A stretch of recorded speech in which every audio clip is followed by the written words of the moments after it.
fala, galerinha do 8º ano. Como vocês estão? Espero que estejam bem.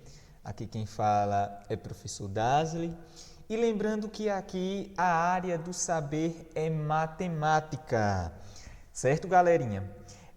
Desde já, quero pedir para que vocês abram o livro de vocês, lá na página de número 75. Lembrando que estamos aí, no livro de número 2, capítulo de número 2.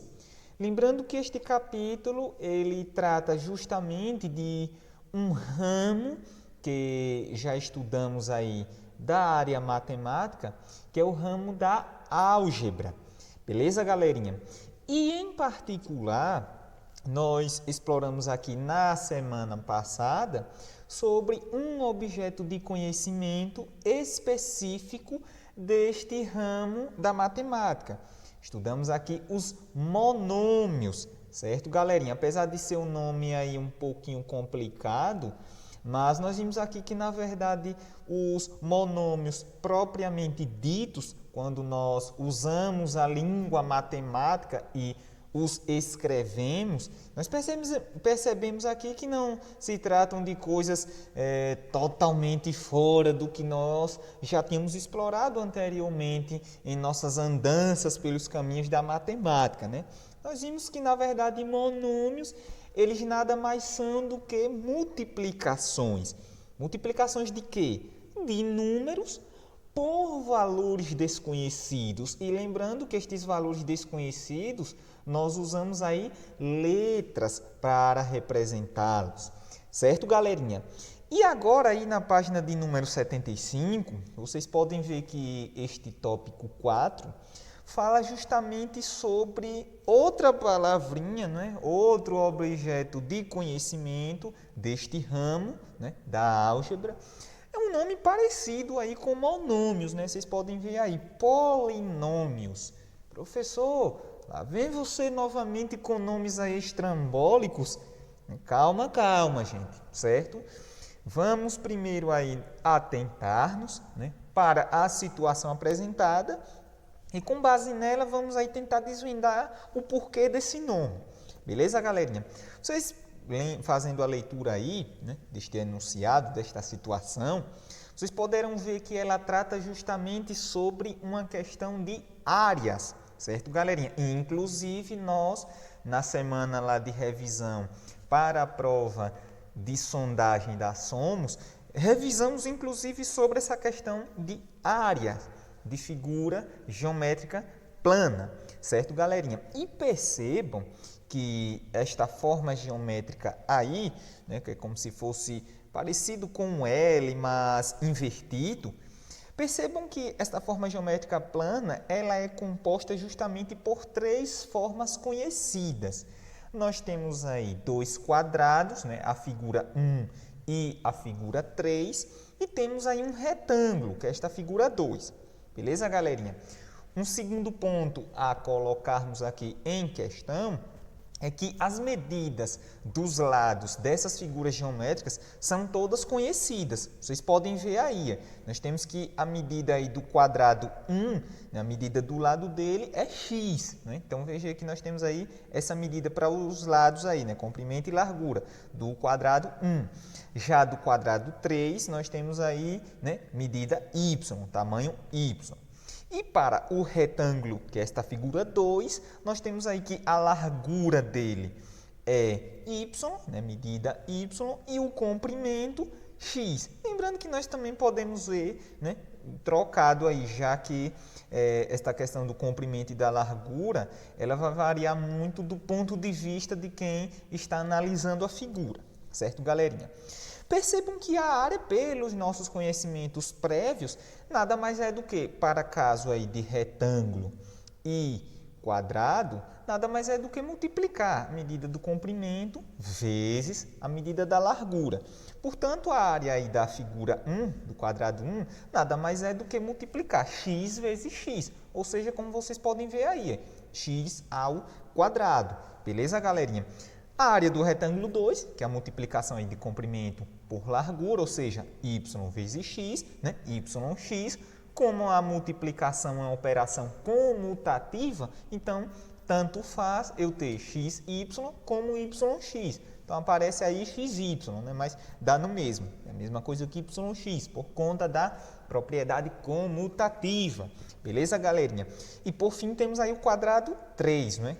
A área dele é multiplicação de y vezes y, embora não apareça aí o comprimento, né, superior, mas ele é y, justamente pelo fato de que a figura 3 é um quadrado.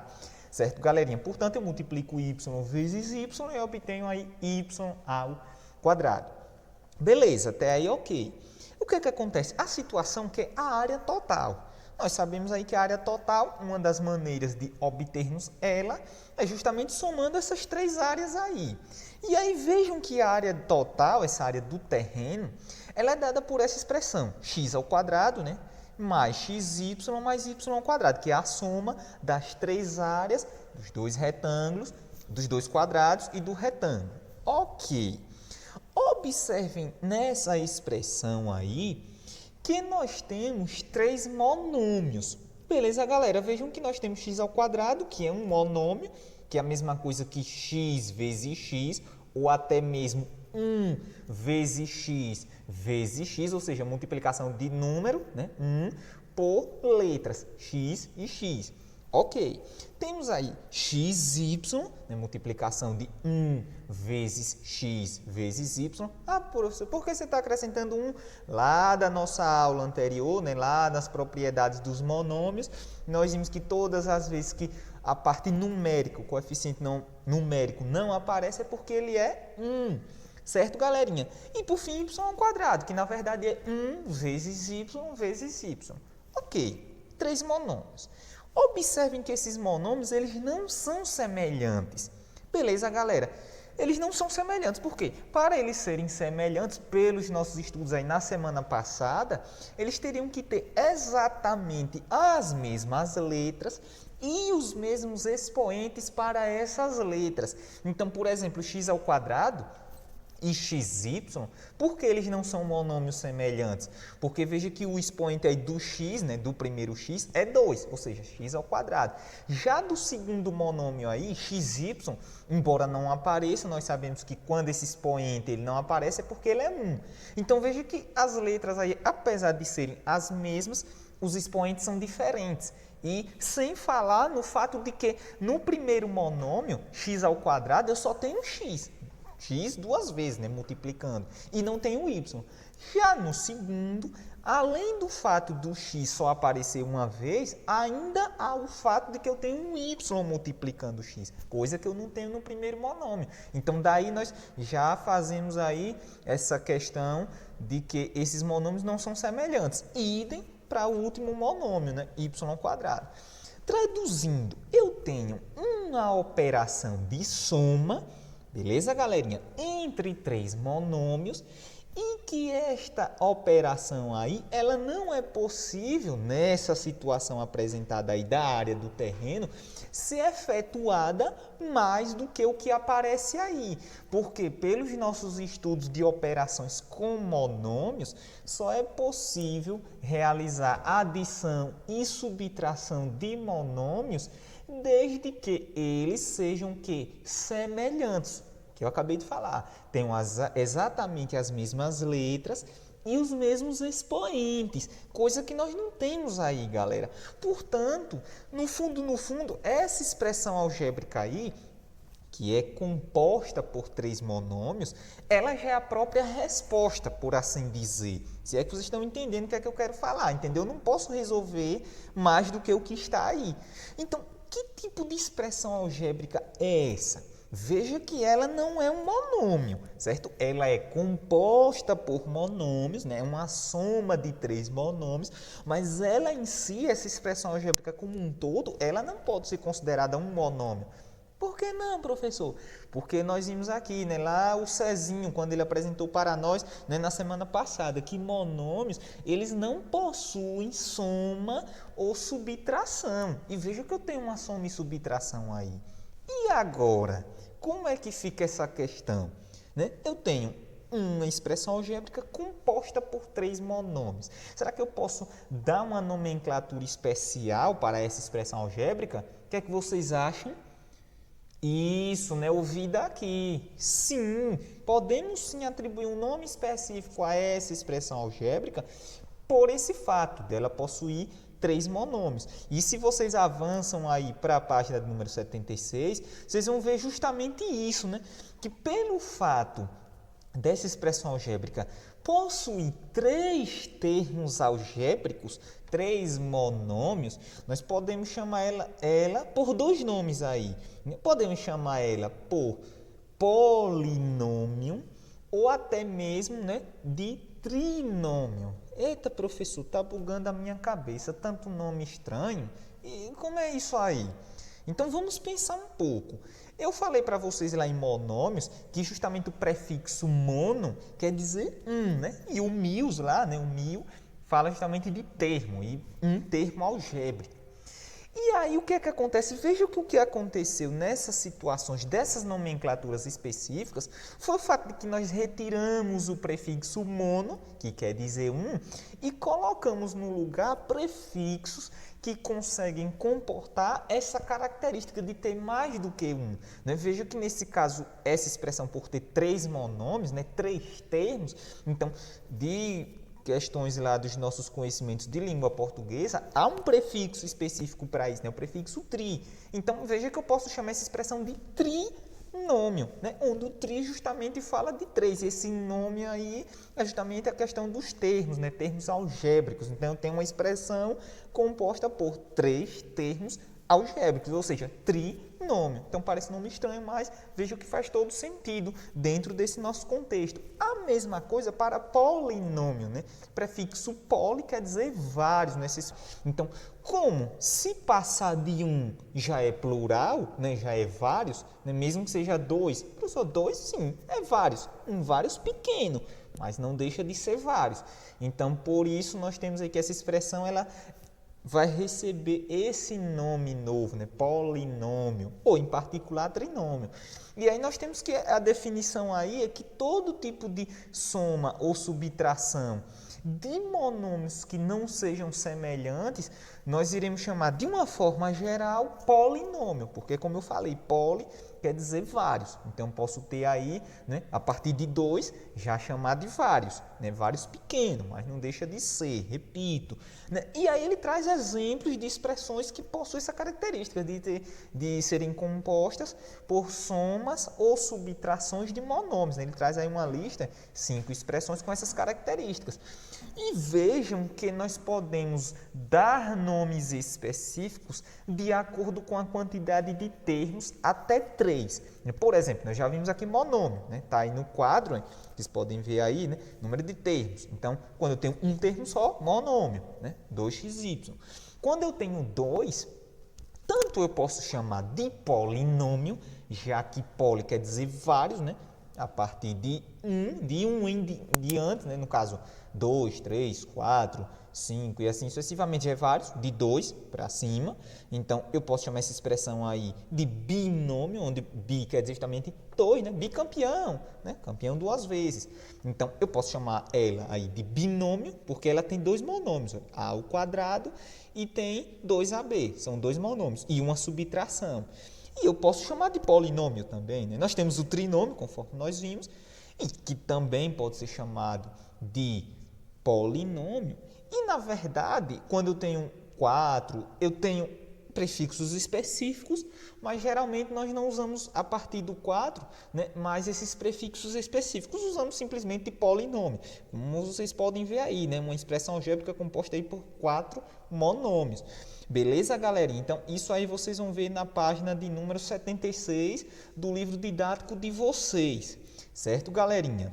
Aproveitando também, né, vocês têm aí no finalzinho da página 76, após alguns exercícios, justamente um tópico que fala sobre bate-papo e fala sobre essa questão desses prefixos, né? O poliesportivo, poliedro, polígono, né? Então, pede para que vocês conversem com um colega, né? Nesse caso, diante dos nossos estudos não presenciais, né? Vocês podem até conversar aí virtualmente, quem sabe, né? Por uma rede social, né? Enfim, né? E vocês podem debater sobre esse significado aí do poli, né? E não só isso, mas o significado dele em diversas palavras. Então, isso é bom, né? Que fala justamente sobre conhecimentos gerais. E vocês verem que não são coisas específicas da matemática, mas que estão aí, né? Que abrangem aí várias outras áreas do saber. Beleza, galerinha? Avançando mais um pouco, aí na página de número 77, nós temos a questão da redução dos termos semelhantes, certo, galera? E reduzir termos semelhantes é justamente fazer o que nós fazíamos lá com monômios, né? Onde eu pegava monômios semelhantes, eu indo aí para esse exemplo da área dessa região poligonal, vejam que eu tenho monômios que têm a parte literal x e outros que têm a parte literal y. Então, o que é reduzir termos semelhantes? É justamente agrupar aqueles que possuem a parte literal igual, como ele fez aí na situação, ó, agrupou todos os monômios que têm parte literal x, agrupou todos os que têm parte literal y, e depois ele fez as somas ou subtrações aí necessárias, e veja que depois ele encontra, né, o perímetro dessa região poligonal. Veja que esse perímetro é justamente o quê? Um exemplo de polinômio, né? Eu tenho dois monômios, uma soma de dois monômios e que não é soma de monômios semelhantes, né? Esses dois monômios não são semelhantes, têm partes literais distintas. Beleza, galera? Então, quando eu chego nessa situação aí de monômios com partes literais distintas e uma soma algébrica entre eles, então justamente não há mais o que eu fazer, ou seja, me deparei com um polinômio, nesse caso esse polinômio, por ter dois monômios, né? Um binômio, certo, galerinha? E vocês podem ver outros exemplos aí dessa redução de termos semelhantes, né? Como é que ele faz isso? Obedecendo justamente esses critérios que eu acabei de explorar aqui com vocês. Beleza, galerinha? E por fim, pessoal, para finalizar essa nossa primeira parte aqui, ele fala justamente do grau, né? O grau de um polinômio. Nós vimos aqui o grau de monômio e agora ele traz para nós, aí na página número 79, o grau de um polinômio. O que é que vai ser um grau de um polinômio, né? O grau de um polinômio, eu tenho que ter um certo cuidado, porque eu tenho dois tipos de formas para fazer essa análise do grau de um polinômio. Ele traz até aí, né, que o grau de um polinômio é numericamente igual à soma dos expoentes da parte literal do seu termo de maior grau depois de reduzidos os termos semelhantes. Professor, bugou minha cabeça. Vejam só, para determinar o grau do polinômio, eu tenho que analisar o grau de cada monômio que compõe este polinômio. Então, por exemplo, neste caso aí do item A, veja que ele tem três monômios, né? Um trinômio, este polinômio aí. Ele tem o primeiro monômio de grau 3, tem o segundo monômio de grau 2 e tem o número 5. Né? Lembra que o número real ele é um tipo de monômio de grau quanto? Isso, né? Ouvi daqui, né? Grau 0, certo, galerinha? E o que é que acontece? O maior monômio aí, né? O monômio que possui maior grau é justamente quem? O 4x ao cubo, grau 3. Então, nesta situação, o monômio de maior grau, né? É esse aí, 4x ao cubo. Portanto, o grau do polinômio será justamente terceiro grau, porque é o monômio de maior grau. No item B, nessa outra situação, veja que eu já tenho aí, né, três monômios também, né, um trinômio. Só que vejam que este segundo monômio, o xy, ele parece ser uma pegadinha, né? Xy. Mas veja que, na verdade, este monômio, né, o grau dele aí geral é o quê? Grau 2, né? Segundo grau. Eu tenho 1 como expoente de x e 1 como expoente de y. Então, o que é que eu tenho que fazer? Eu tenho que somar esses dois graus aí, né? Então, obtendo aí grau 2. Então, esse monômio aí, no fundo, é o monômio de maior grau. Os outros possuem grau 1, 2x e 6y. Então, por esse monômio central aí ser do segundo grau, de maior grau, então o grau do polinômio vai ser justamente o quê? Grau 2, ou segundo grau.